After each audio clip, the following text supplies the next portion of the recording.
There are many larger-than-life characters in the world of darts, but Andy Fordham is one of the most popular. In 2004, he enjoyed his finest hour when he won the BDO World Championship. Since then, he has faced sterner battles away from the oche with a number of health and personal problems. The Viking tells sporting chapters about a career of terrific highs and lows that may not be over just yet. Andy, it's been a turbulent time for you, your life in general, ups and downs health-wise. Yeah. And I wanted to start off by talking about that because the front cover of this book, you are unrecognisable from the former larger-than-life self we recognised. And obviously things have been going up and down for you ever since. How is your health now? For what he's been through, it's not too bad. I mean, the hospital have put off the transplant for a while. They actually rushed me in once on a Thursday, and then I got told on a Monday, because the liver they had wasn't suitable, then on the Monday I was told that I might be able to put it off for a while, which I found quite strange. But then I went up there and see them, and they said I could maybe put it off 3 to 5 years, but it was my choice. I could stay on the list or whatever. And I had a chat with Jenny, and I mean, the way technology goes forward, I thought I'd just wait and see, and at the moment, touch wood, so it seems to be going in the right direction. So we know that the cause of this is drinking, heavy drinking. We'll come on to that. It features heavily in the book. But first of all, I wanted to applaud you. You shed half your body weight at one point. You went from 56 inches waist down and... Well, it was a bit bigger than that, I mean, you got up to about 66 in the end. But it was just, I mean, I needed to lose the weight, but I think it was just too much too quick. I mean, it was in less than a year that it all went. And when I used to look in the mirror, and I didn't like what I saw, because you don't get a chance really to sort of build yourself up. So, I mean, it was just horrible. And famously, of course, you collapsed when you were playing Phil Taylor and rushed off to hospital, although you're telling me now that you didn't go. No. Well, I got in my mate's car to go up there, and I split my trousers round the crutch. And so I told him, just take me home. Don't bother with the hospital. No. In fact, didn't you say back to the pub? Well, yeah, that was home. That was home. We'll go on to darts, because that's obviously been signalled the beginning of a decline for you, because you've had to concentrate on your health, so the sport had to come second. And as a professional, I imagine that pains you somewhat. But let's go back to happier times first. And your career highlight, you win the 2004 World Championship, your crown winner, the one that everyone wants to win. It was just an amazing thing. I've actually seen it on DVD, because I don't remember it actually being there doing it, which a lot of people don't believe, but it's the truth. I think I started drinking about 10 o'clock in the morning, and we weren't playing till about 6:15, 6:30. And I don't know how much I had to drink, but I did enough. I don't remember going over the venue. I don't remember going on stage.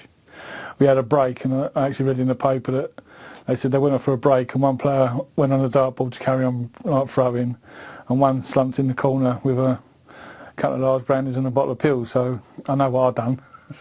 You know which one they were referring to? Yeah, I know which one I was, yeah.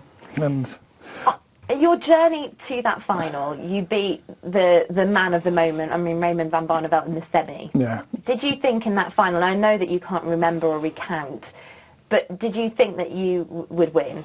No, I mean, I'm not one of these people that, oh, I've got him next, I'll beat him, I'll do this, then I'll play the winner of that one and I'm in the semi-final.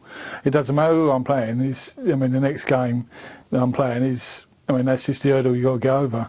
And Merv, I played Merv like quite a few times. He's a great dart player. And I think I've beat him a few times before that. But I never go out expecting to win. I go out there trying to win. And but the game with Raymond was just, he's in the semi-final again. I think I was either 4-1 down or something. And I just thought, oh well, another semi-final. And he just went mental. The crowd was unbelievable. In fact, Jenny was sitting round, facing out from the stage. She was over to the right, and so we walk office to the left, and she walked round with Emily to sort of just say, oh, don't worry and all that. And then slowly I started coming back, and it just, that was probably the game of the week for me, was against Raymond. I know winning the finals, was just an amazing thing, but to beat Raymond like I did, it was just a great achievement, I think. And you openly admit, as we have in this interview already, that you can't remember because you were plastered. You had so much and consumed so much alcohol that in this final you don't really know what's happening. And I'm wondering, why did you drink so much when you were playing in your career? Because did you need that to play at your best? The first time I played in '95 at the Lakeside, I played a very good friend of mine called Nicky Turner. We used to play in the same team and the pairs. And at the first, you're first told that you've made it through, it's brilliant. But as it gets closer and closer, you start thinking about cameras, the crowd, and you don't want to make yourself look a fool. And so I just drank so much. And the worst thing that could probably happen was it worked. So then every time I played, I just felt I had to do the same thing, and it just carried on and on and on. I mean, when you say, you're drinking something, I had a hit flask of brandy, which went just like that. And I was just drinking so many large brandies, I don't know how many bottles of pills. But as I say, the worst thing was it did work, and it just went on from there. The other thing that you're quite renowned for is, and I hope this doesn't come out here, but is a bit of a foul mouth sometimes and swearing. I thought there were quite a couple of good anecdotes about you doing that on television. Well, a lot of people say about doing commentary and things, but it's hard. I'm concentrating more on not swearing than I am on what's going on, so I'll just end up blabbering about all sorts of stuff. So that's why I don't really like doing the commentary. Since I've stopped drinking, I think it's calmed down a little bit. Only a little bit, though. But, people could get completely the wrong impression. There's the drinking, there's the swearing, but actually you're a family man, you're a genuine bloke, down to earth with your roots. And one of the interesting stories that you mentioned was Raymond van Barneveld, because you really respected him as a player, but after that semi-final, he wasn't a very gracious loser, was he? No, there was a couple of things that were said. Me and Raymond, we had a couple of run-ins. I'm not one of these people that holds grudges, really. There's no point. It's spur of the moment things. Some people say things, but he said quite a few things, and so in the end it was getting a little bit stupid. And I had a few words with him, and we've shook hands again now. And the thing, what happened was he turned around. His wife Sylvia wrote a letter or a card saying, "Well done in the final, bottle of champagne and all that. Sorry we had to go. We had to go and get a boat." But if it was in the final, there's no way to book a boat. So, and just silly things like that. That got you riled? Well, there's no need. I did hear at one time that he said the worst thing that ever happened to darts was me winning the World Championship. But if you talk to the darts companies, they was in a bit of trouble. And when I won it, things just picked up, tremendously. Do you think from your opponent's point of view, though, the fact that the drink is aiding your performance and that half the time they're looking into the whites of your eyes and thinking he's not quite all there at the moment and yet he's beating me, do you think that's part of the problem, is that they can't accept, they don't want to admit that they're being beaten by someone who's half cut? Well, I don't really know, but they had the opportunity to do the same thing. No, I don't think so. The thing was, I didn't just drink to sort of play darts. I was a big drinker anyway. So whether I was playing darts or not, we lived in a pub, so it was just part and parcel. Life's ups and downs, they come and they go and they test you, and you've had more than your fair amount of testing. And Jenny, of course, is this big support, your wife, and you've been together for 33 years, I think. 33 years of marriage. So she's been there, she's supported you through it all. She gets poorly. She's gone through a bout of cancer, and you also had a daughter as well that had an awful time of it. How does that happen for you in terms of juggling act, in terms of keeping focused on darts, but also you've got these bigger life events going on? Well, truthfully, when Jenny got the cancer, it was on New Year's Eve we found out, and we were just closing the pub, and she just come back and told me, and it just killed me. I was going to stop playing darts. She lost her hair, and one of the worst things I had to do was shave her head one day in the kitchen. And I said to her, I'll shave mine as well. And then she swore that day. And then, and I said to her, I'll just stay here, we get through this. And she said, no. She said, if you don't go and play, she said, then it's got both of us. And she made me go and carry on playing. She's so strong, it's unreal. Yeah, without her, I wouldn't be here today. I know that. And of course you've had to lean on her health-wise as well. Yeah. And just how serious did this get with your condition? How close, and I hate to say it, but to death were you? Well, I actually thought about taking my own life a few times because it just felt like I was just a totally different person. When I said to Jenny, we might as well finish, I said, because I'm not the person that you know, and And then it was strange because one night we had a bit of a row over half a lager shandy. And the next day I woke up and then I began to realise that it was my fault, and I used drink as an excuse. Or everything I did, I used as an excuse to drink. If I was coming here today to do this, I'd have to have a drink to make sure I'll be alright when I come here. Kind of going on a plane, go have a drink to get on the plane, anything.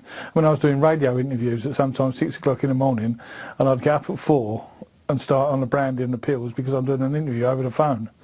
And he was just using everything as an excuse. And when I realised that, it became, I won't say easier, but a bit easier because you start to understand it a bit more.